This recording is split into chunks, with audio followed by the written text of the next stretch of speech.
सभी समयों में भौतिक जीवन जटिल रहा होगा,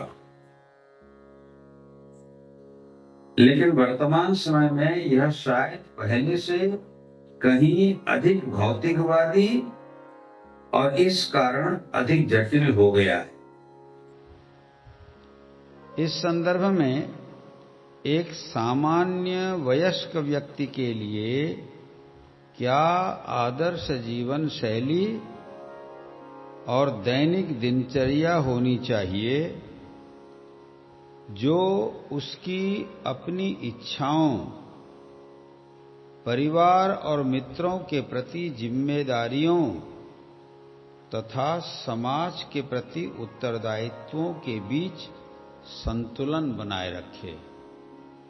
बहुत अच्छा व्यावहारिक प्रश्न है और ये प्रश्न आया है संबलपुर से, पूछा है विमल पांड्या ने।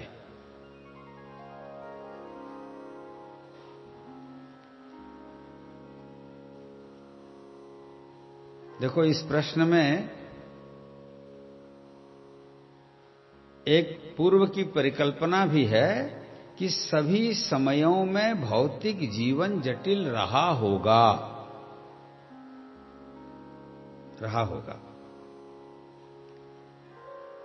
और वर्तमान समय में भौतिकवादी होने के कारण जो है अधिक माने और अधिक जटिल हो गया है।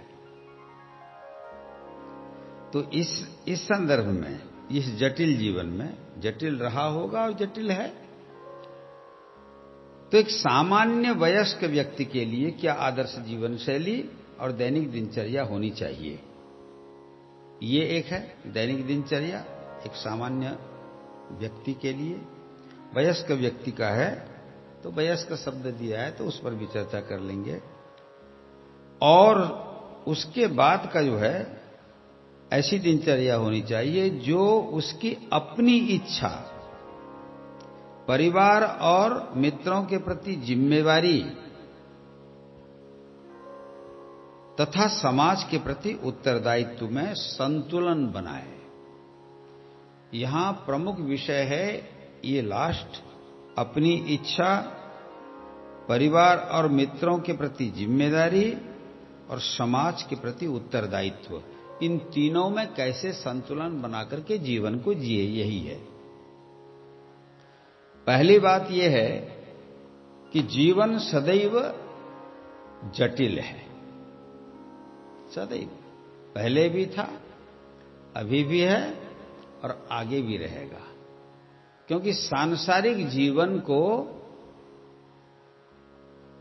जंजाल कहा गया है। माने एक जाल में उलझा हुआ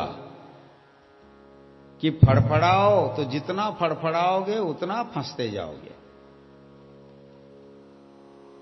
कई जगहों पर दलदल कहा गया है संसार को, कि जितना उछल कूद मचाओगे, जितना बाहर निकलने का प्रयास करोगे, उतना और अंदर अंदर दबते जाओगे। दोनों ही दृष्टिकोण से संसार को जंजाल मान लो तो वहां भी उलझन है, व्यक्ति उलझता जाता है।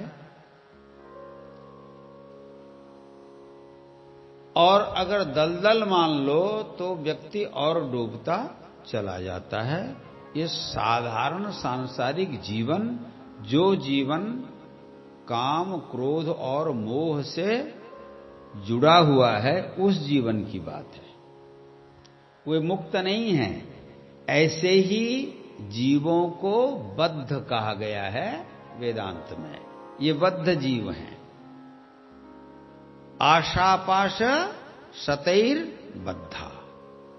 आशाओं से, कामनाओं से, वासनाओं से वो सैकड़ों तरह से बंधे हुए हैं।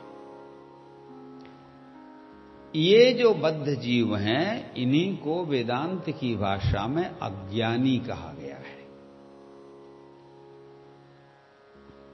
अज्ञानी इस अर्थ में कि जो दुनिया को ही सत्य मानते हैं, शरीर को ही सत्य मानते हैं, और शारीरिक संबंधों को ही सत्य मानते हैं, ऐसे ही लोग संसार में अज्ञानी कहलाते हैं, क्योंकि वो भ्रम में पड़ते हैं, दुख को पकड़ते हैं सुख समझ करके,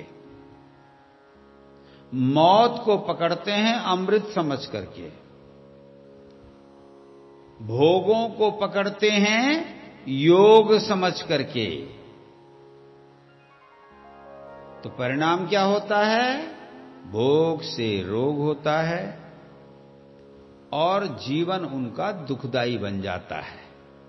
तो ऐसे मनुष्यों के लिए पहले भी जीवन जटिल था, आज भी जीवन जटिल है, और वे अगर नहीं सुधरते हैं तो उनका जीवन आगे भी जटिल रहता है। जटिल बना उलझा हुआ। जटिल शब्द जटा से बना है, जटा से जटिल बना है। जटा कैसी होती है? जटा बालों का एक गुच्छ है, जहां बाल सब उलझ जाते हैं, उसको निकालना मुश्किल हो जाता है, उसको जटा कहते हैं। तो जीवन जहां उलझ जाता है,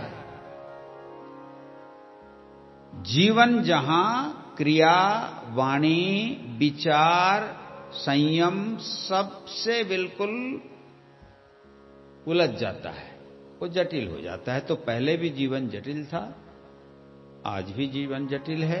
ऐसे अज्ञानियों के लिए इस बात को ध्यान रखना, अज्ञानियों का जीवन जटिल होता है, ज्ञानियों का नहीं होता है। ज्ञानी तो एक एक उलझन को सुलझाते हुए आगे बढ़ते हैं। जो व्यक्ति एक साथ सभी उलझनों को सुलझाने का प्रयास करता है, वो और उलझ जाता है। समझ गए ना? पहले से ही उलझनों को सुलझाते हुए चलो, एक एक करके। कभी उलझे हुए धागा को सुलझाने का कभी अभ्यास किया है क्या? धागा, सूत अगर बिल्कुल उलझ जाए तो उसको हड़बड़ी में व्याकुल होकर के सुलझाने का प्रयास करोगे तो नहीं सुलझता है। जब नहीं सुलझता है तो व्यक्ति को गुस्सा आता है, हटाओ इसको, है ना, और फिर फेंक देता है या फिर जला देता है या जो कुछ कर देता है। ऐसा नहीं। जब भी जीवन में कोई उलझन आए, इस बात को ध्यान रखना है, जब भी जीवन में किसी भी तरह का कोई उलझन आए, उस समय ही जरूरत पड़ता है धैर्य का। धैर्य से अगर उलझनों को कोई सुलझाने का प्रयास करे तो उसके जीवन की सारी उलझनें सुलझ जाती हैं। समस्या संसार नहीं है, समस्या है संसार में जीने का तरीका नहीं जानना। जीवन समस्या नहीं है, समस्या है जीवन की आवश्यकताओं को सही तरह से नहीं समझना और जीवन के सामर्थ्य को सही तरह से नहीं जानना। व्यक्ति, मैं बार बार बोलता हूं, व्यक्ति संसार में इसलिए दुखी नहीं होता है कि उसके पास कुछ नहीं है। उसके पास सब कुछ है। भगवान ने जब भेजा है यहां तो सब कुछ है तुम्हारे पास। लेकिन समस्या तब पैदा होती है जब तुम जितना हो उससे अधिक की कामना करते हो। और ये अधिक की कामना तुम अपनी आत्म समीक्षा करके नहीं करते, दूसरों को देख के करते हो कि वो उसके पास ये है तो ये मेरे पास भी होना चाहिए। ऐसा नहीं है। संसार में जिसके पास जो होना चाहिए प्रकृति ने और परमात्मा ने उसको वह दे दिया है। तुम लाख कोशिश कर लो, अपना व्यक्तित्व को, चेहरे को, मोहरे को, शरीर को बदला सकते हो? मां के गर्भ से हम जिस रूप में प्रकट हुए हैं उसी रूप का विस्तार, विकास और विनाश होता है। मेरे शब्दों पर ध्यान देना। मां से हमने जिस रूप में जन्म लिया है मां के गर्भ से, उसी स्वरूप का विस्तार भी होता है और विकास भी होता है और विनाश भी होता है। हम जैसे पैदा हुए थे उसी प्रकार से ही अंत में इस संसार से जाते हैं। ये जीवन की जटिलता को समझना होता है, और जो धैर्य पूर्वक इसको समझता है जटिलताओं से मुक्त हो जाता है। रही बात अब वयस्क व्यक्ति अर्थात जवान व्यक्तियों को, नौजवान व्यक्तियों को, नौजवान युवतियों को अपने जीवन को कैसे बनाना चाहिए। देखो, ये बहुत अच्छा प्रश्न है, बहुत व्यावहारिक प्रश्न है। एक सामान्य वयस्क व्यक्ति के लिए क्या आदर्श जीवन शैली और दैनिक दिनचर्या होनी चाहिए? सामान्य वयस्क व्यक्ति, वयस्क से मतलब है यहां जवान, और सारी समस्याएं जवानों के द्वारा और युवतियों के द्वारा ही पैदा होती हैं, क्योंकि जवानी एक ऐसी अवस्था है जहां व्यक्ति अगर जीवन को सही ढंग से न समझे तो मदहोशी में चला जाता है, क्योंकि जवानी में ही व्यक्ति कमाना चाहता है, भोगना चाहता है, दोनों चीज। जवानी इसलिए है, जवानी इसलिए है कि भोगों का संग्रह भी करो और भोगों का उपभोग भी करो। लेकिन जवान व्यक्ति जब अंधा हो जाता है पैसे के पीछे, भोगों के पीछे, जो आजकल देखने में चल रहा है, आजकल युवक और युवतियां जीवन को केवल भोगना चाहते हैं और यथार्थ में उनकी आवश्यकता क्या है उसको वे समझते नहीं हैं। इसका परिणाम क्या होता है? भोगते भोगते, जिनको भोग अधिक मिलता है वो भोगते भोगते डिप्रेस्ड हो जाते हैं, और जिनको नहीं मिलता है वो अभाव में डिप्रेस्ड हो जाते हैं। आज युवकों में और युवतियों में स्वच्छंदता के कारण, नियंत्रण के, संयम के अभाव के कारण बहुत अधिक कुंठा और बहुत अधिक ये जो डिप्रेशन देखने को मिल रहा है। इसीलिए आप देखना अभी समाज में हर तरह, हर स्तर पर आत्महत्या की प्रवृत्ति आजकल बढ़ रही है। अभिनेता आत्महत्या कर रहे हैं, अभिनेत्रियां आत्महत्या कर रहे हैं। अगर भोग से संतुष्टि होती तो भोग के बिल्कुल गद्दे में बैठे हुए हैं, भोग की गद्दी है वो। अगर उससे भोग करने से ही तृप्ति और शांति और सुख मिलता तो वो आत्महत्या क्यों करते हैं? बड़े बड़े व्यवसायी आत्महत्या कर लेते हैं, बड़े बड़े नेता, अभिनेता, समाज के बड़े लोग जिनको माना जाता है वो आत्महत्या कर लेते हैं। क्यों कर लेते हैं? इसलिए कि उनमें अपने अनुकूल भोग का या परिवेश का अभाव हो जाता है, इसलिए वे कुंठित हो जाते हैं। और जब व्यक्ति कुंठित हो जाता है तब वह धर्म संकट में पड़ता है, और तब वह निर्णय नहीं लेने जानता कि मुझे कब, कहां और कैसा निर्णय लेना चाहिए अथवा कैसा व्यवहार करना चाहिए। इसलिए वयस्क व्यक्तियों को अपने जीवन की दिनचर्या को सुधारने का प्रयास करना चाहिए।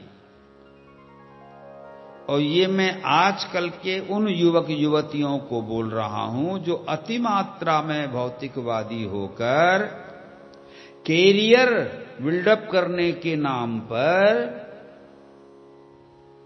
विभिन्न प्रकार के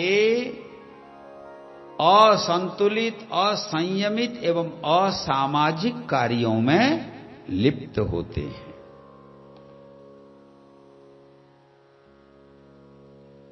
इसलिए जवानी में संयम चाहिए।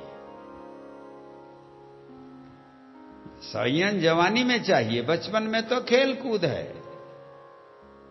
लेकिन जवानी में संयम का मतलब होता है भोगों को समझना और समझकर जितना अपने लिए आवश्यक है उतना ही भोग करना। याद रखो, भोग अगर अनियंत्रित हो गया तो विष होता है। विषयम विषवत त्यजेत। विषय ही विष हैं, लेकिन उचित मात्रा में लेने पर विष भी अमृत का काम करता है। विषस्य विषम औषधम। विष से अगर कोई बीमारी हुई है या विष का शरीर में प्रभाव हो गया है किसी कारण से, सांप के काटने से हो, बिच्छू के काटने से हो, किसी भी तरह से हो, या जहरीला भोजन खाने से हो, तो उस विष का निवारण ही विष करता है ना। विषस्य विषम औषधम। इसका मतलब एक जगह पर विष जीवन लेने का कारण बनता है, तो दूसरे जगह पर वही विष जीवन को बचाने का कारण बनता है। ये निर्भर करता है कि व्यक्ति उसको किस मात्रा में, कब और कहां ग्रहण करे या ले या उसका उपयोग करे। तीसरी बात, आदर्श जीवन शैली के लिए देखो, आदर्श एक शब्द है, बहुत अच्छा किया है। आदर्श जीवन शैली अगर तुमको अपनाना है तो महत्वपूर्ण होता है कि तुम किसे अपना आदर्श मानते हो, माने किसमें तुम अपने आप को देखते हो या अपने अंदर तुम किसको देखना चाहते हो। दोनों चीजें हैं। आदर्श शब्द का अर्थ होता है दर्पण। आदर्श को अंग्रेजी में क्या बोलते हैं? आइडियल, है ना। आदर्श को अंग्रेजी में बोलते हैं आइडियल, लेकिन आदर्श का एक दूसरा हमारे संस्कृत में अर्थ है आदर्श माने दर्पण। दर्पण में व्यक्ति किसको देखता है? स्वयं को देखता है। यहां आदर्श का मतलब है तुम एक ऐसे व्यक्ति को सामने रखते हो जिसको तुम अपना आदर्श मानते हो। तो आदर्श जिसको मानोगे उसी के अनुसार तुम्हारे आचरण बन जाते हैं। ये बहुत बढ़िया दृष्टांत है गीता में। यो यत् श्रद्धा स एव सः। भगवान कृष्ण कहते हैं जिसकी श्रद्धा, जिसकी निष्ठा जहां पर होती है वो वैसा ही हो जाता है। ए मनो भावुथाए जहां काले प्राप्त हुए तहा। और साइकोलॉजी का, मनोविज्ञान का बहुत बड़ा सूत्र है कि आप जैसा सोचेंगे वैसे हो जाएंगे। तो ये निर्भर करता है कि तुम आदर्श किसको बनाए हो। अब किसी व्यक्ति ने रावण को आदर्श बना लिया, क्या होगा? अब आप समझ लो। किसी व्यक्ति ने कंस को अपना आदर्श बना लिया, किसी व्यक्ति ने किसी व्यभिचारी को आदर्श बना लिया। आजकल वही तो हो रहा है। आजकल सबसे बड़े आदर्श हैं सिनेमा के अभिनेता और अभिनेत्री, लेकिन कभी भी आदमी नहीं सोचता है कि जिनके फिल्मों को देखकर जिन्हें मैं आदर्श बना रहा हूं, वो यथार्थ में उनका वो रियल लाइफ है उनका। रियल लाइफ को देख करके, चित्रों को देख करके, चलचित्रों को देख करके अगर आदर्श बनाओगे तो झूठा होगा। रियल लाइफ में वो बड़े अलग हैं, बहुत अलग हैं। जब तक जवानी होती है और जब तक उनको काम मिलता रहता है, तब तक तो अपने आप में नियंत्रण में नहीं रहते।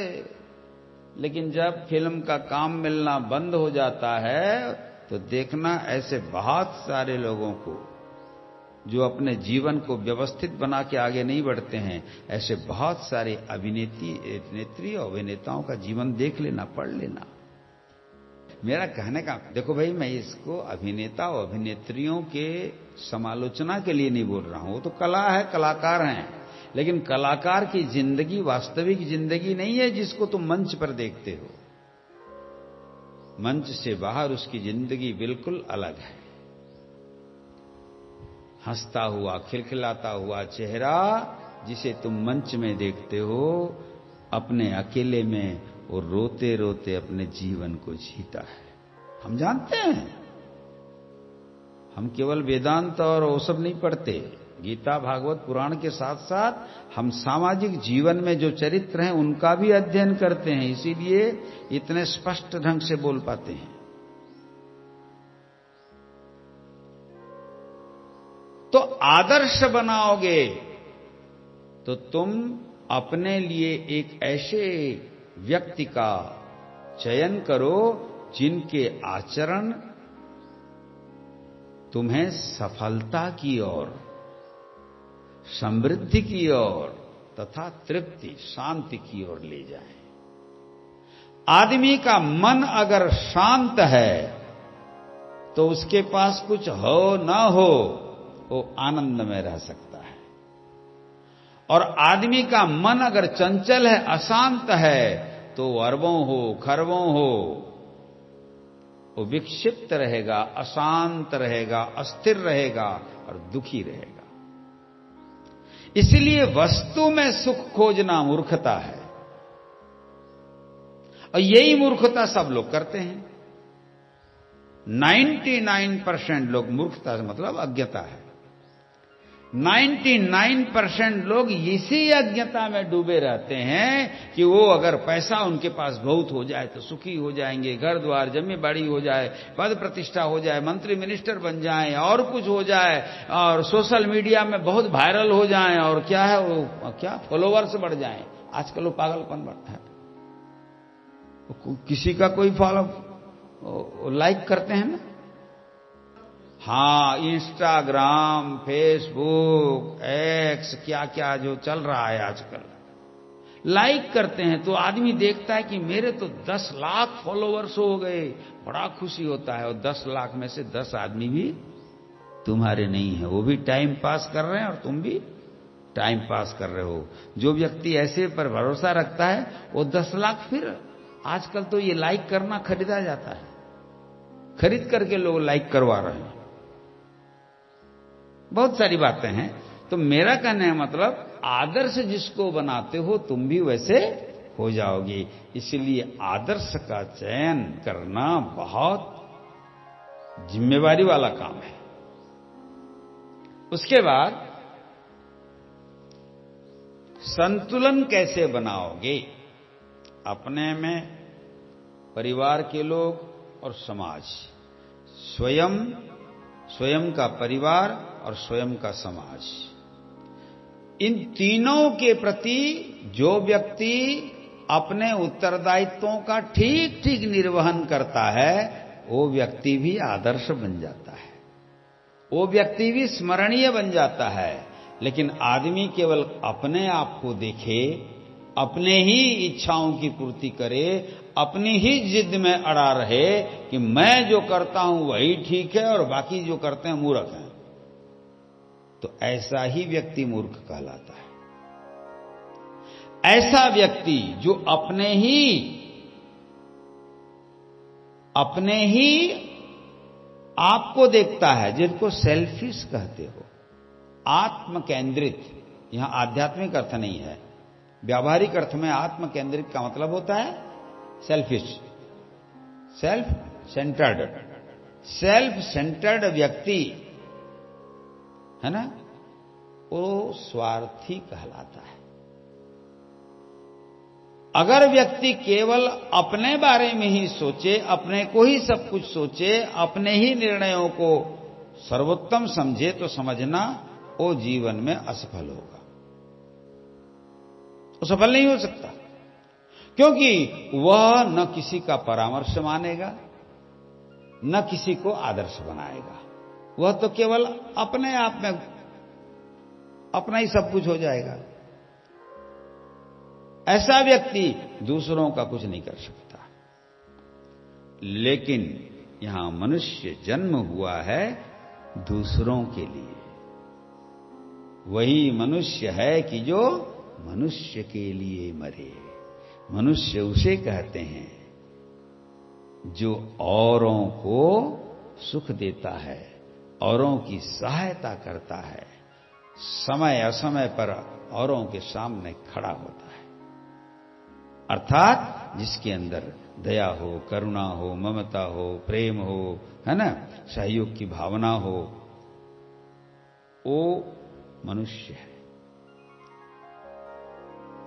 ऐसा व्यक्ति सबका काम करने के बाद अपने आप उसका काम हो जाता है, करना नहीं पड़ता है। मैं बोलता हूं, दृष्टांत देता हूं ना, मां घर में सबके लिए भोजन बनाती है, अपने लिए नहीं। लेकिन उसमें अपना होता है कि नहीं? कोई भी मां, ये हमारी भारतीय संस्कृति है, मैं पाश्चात्य की बात नहीं कर रहा हूं। पाश्चात्य में कोई अलग अलग है, वहां का, हमको वहां के समालोचना या आलोचना क्यों करनी है। भारतीय परंपरा क्या है कि मां परिवार के सभी व्यक्तियों के लिए भोजन बनाती है। अपना मुट्ठी भर चावल उसमें वो नहीं डालती, सबका लेकर के बनाती है, सबको भरपेट भोजन मिलता है, उसमें उसका भी भरपेट भोजन सुरक्षित रहता है। ये हमारी भारतीय संस्कृति है।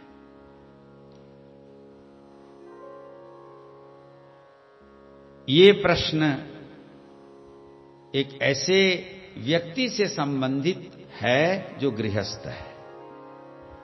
जो व्यक्ति गृहस्थ, ये जो समाज में संतुलन, परिवार में संतुलन और स्वयं में संतुलन और संयम, ये सन्यासियों का प्रश्न। अरे सन्यासी तो स्वयं में संतुलित होता है, उसको समाज से कोई लेना देना नहीं है। समाज उसका अगर उत्तरदायित्व वहन करे तो ठीक है, न करे तब भी ठीक है। मैंने कभी तुम लोगों से बोला है क्या कि मेरे लिए ये करो, वो करो, वो करो? मैं रात दिन केवल तुम लोगों के कल्याण के लिए सोचता हूं कि कैसे तुम लोग बढ़िया रहोगे, कैसे कमाओगे, कैसे खाओगे, कैसे इसका घर होगा, कैसे उसका क्या होगा। मैं भावुक सी। तो मैं जब तुम्हारे घर बनाने के लिए अच्छा शुभ संकल्प करता हूं तो मेरे लिए कुटिया तुम बनाते हो। मैंने देखो, ये मैं सबको बोलता हूं, तुम लोग किसी शास्त्र को मत पढ़ो, मेरे को देख लो। मैं न किसी से कुछ मांगता हूं, न कुछ बोलता हूं, न कुछ कभी कुछ किया है। अब तुम लोग, मैं तुम लोगों के लिए सोचता हूं, तुम लोगों के कल्याण के लिए, तो मेरा हर चीज का ख्याल तुम लोग करते हो और इतना व्यवस्थित और बढ़िया ढंग से करते हो कि मैं खुश रहता हूं। मुझे पता ही नहीं चला आज तक कि मेरी आवश्यकता क्या है। लोग कहते हैं आवश्यकता आविष्कार की जननी है ना? और मैंने तो अपनी आवश्यकता को जाना नहीं, और लेकिन तुम लोग आविष्कार करते चले जा रहे हो। ये दृष्टांत है। भगवान पर भरोसा रखो, अपने पर भरोसा रखो और अपने कर्मों को भगवान समझ करके, ये जो नर हैं जिनको नारायण समझ करके उनको समर्पित करो। मेरा मतलब समझ रहे हो ना? परोपकार करो। अपने उपकार की बात भूल जाओ, परोपकार करो, देखना सब कुछ सही हो जाएगा। एक गृहस्थ व्यक्ति का केवल स्वयं के लिए सब कुछ नहीं होता। एक गृहस्थ व्यक्ति स्वयं के लिए भी जीता है, परिवार के लिए भी जीता है और समाज के लिए भी जीता है। गृहस्थ व्यक्ति का ही संसार में सबसे अधिक दायित्व होता है।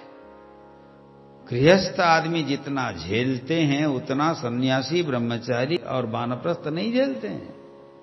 तुम स्वतंत्र हो ही नहीं।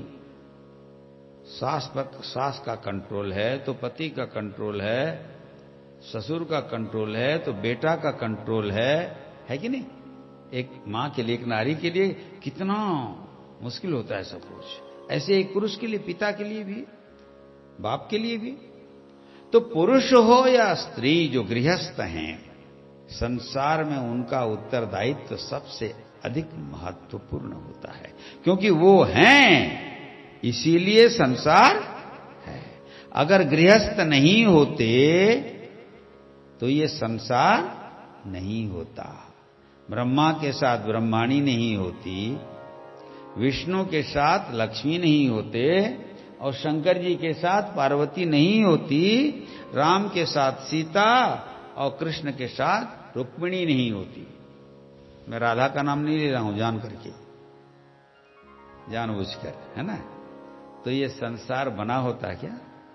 अरे मेरे ही माता पिता और तुम्हारे भी माता पिता अगर गृहस्थ नहीं हुए होते तो तुम होते कि मैं होता? नहीं।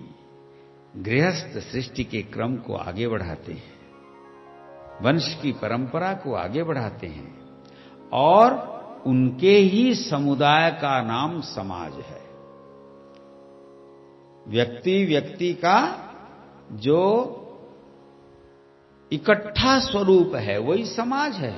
संत जब इकट्ठा हो जाते हैं तो उसको संत समाज कहते हैं, है कि नहीं? मुद मंगलमय संत समाजो, जो जग जंगम तीर्थ राजो। ऐसे ही गृहस्थों का समुदाय ही ये समाज है, जहां कुम्हार भी चाहिए, बढ़ई भी चाहिए, चर्मकार भी चाहिए, इंजीनियर भी चाहिए, है ना, डॉक्टर भी चाहिए, हर प्रकार के लोग चाहिए समाज में। और उस समाज का सृजन होता है एक परिवार से। एक परिवार जब अधिक परिवारों में बढ़ जाता है या बढ़ जाता है तो समाज बन जाता है। समाज के लिए प्रत्येक गृहस्थ व्यक्ति का कर्तव्य है। गृहस्थ व्यक्ति होने से ही समाज में सन्यासी भी हो पाते हैं। सन्यासियों का भरण पोषण किसका दायित्व है? समाज का है, माने गृहस्थ करता है। गृहस्थ आजकल तो है नहीं, व्यवस्थाएं बदल रही हैं। नहीं तो सन्यासी लोग किसी गांव में जाते थे, किसी बरामदे में बैठते थे, सोते थे, रहते थे, तो खाने पीने की व्यवस्था। इसीलिए हमारे घरों में, पहले गांवों में जो घर सामने पर्ची, घर के सामने जो पर्ची जो बनाया जाता था, उसका उद्देश्य ही यही था कि रात विकाल समय असमय में कोई संत आ जाए, कोई अतिथि आ जाए, कोई भूला भटका आ जाए, तो घर का दरवाजा अगर बंद हो तो उसको बरामदे में विश्राम करने का मौका मिल जाए। इसीलिए बनाते थे, ताश खेलने के लिए नहीं। ये तो बाद में बीमारी आई ताश खेलने की, चौसर खेलने की। यथार्थ में अतिथि अभ्यागत साधु संतों के लिए हम बरामदे बनाते थे। तो समाज के प्रति भी एक गृहस्थ का दायित्व है, अपने प्रति भी, क्योंकि अपने स्वयं में अगर वो मजबूत नहीं होगा, निज रक्षण असंभव से काहू पर को रखिब। अगर आदमी स्वयं भूखा है तो दूसरे का पेट कैसे भरेगा? आदमी स्वयं दरिद्र है तो दूसरे को दान कैसे देगा? आदमी स्वयं अगर कमजोर है तो दूसरी की रक्षा कैसे करेगा? तो इसलिए गृहस्थ जीवन से पूर्व में जो है व्यक्ति को अपने आचार विचार संतुलन संयम से अपने आप को मजबूत बनाना चाहिए, तब गृहस्थ आश्रम में प्रवेश करना चाहिए। जिसका शरीर में नियंत्रण होता है, जिसका मन पर नियंत्रण होता है, शरीर पर, मन पर और बुद्धि पर नियंत्रण होता है, उसी व्यक्ति के मन, वाणी और विचार और कर्म भी नियंत्रित होते हैं। और नियंत्रित व्यक्ति ही समाज में नियंत्रित होकर के स्वयं भी चलता है और समाज को भी नियंत्रित करने में समर्थ होता है। आदमी अगर खुद बेहोश है, शराब पिया हुआ है, तो गाड़ी नियंत्रित ढंग से चला पाएगा क्या? एक्सीडेंट करेगा कि नहीं? इसीलिए काम का आवेश, क्रोध का आवेश या लोभ का आवेश, इसमें विचार करके संतुलन लाने का प्रयास करना चाहिए और अपने कर्तव्य और अपने उत्तरदायित्व, कर्तव्य स्वयं के प्रति और उत्तरदायित्व परिवार के प्रति, समाज के प्रति, इसका विश्लेषण करना चाहिए और ठंडे दिमाग से और धैर्य के साथ। तो अपने आप सारी गुत्थियां सुलझ जाती हैं। हरि ओम तत्सत।